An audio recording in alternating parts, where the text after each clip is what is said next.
থেকে। দেখেন বন্ধুরা, এখানে মামা ওলের চাষ করছে এই হাইওয়ে রোডের পাশে। তো মাশাআল্লাহ দেখেন কি বড় বড় গাছ হয়েছে।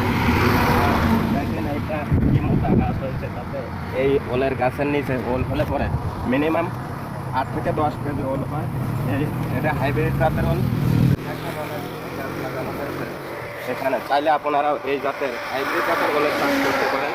দেখেন এই ওলের চাষে অনেক টাকা লাভ হয়, তার কারণে একটা ওল যদি 8-10 কেজি ওজন হয়, দেখেন কত বড় গাছ। তো চাইলে এরকম ওল গাছ আপনারা চাষ করতে পারেন। কত মোটা হয়েছে দেখেন, আর দেখেন কত বড় ছাতির মতো গাছ হয়েছে। প্রায় 4-5 লাখ টাকা নিয়ে এই গাছটা রয়েছে। তো ভিডিওটা কেমন লাগলো অবশ্যই কমেন্টের মাধ্যমে জানাবেন। আর দেখেন এই জাতের ওল গাছ করবেন, তাহলে আপনারা লাভবান হবেন।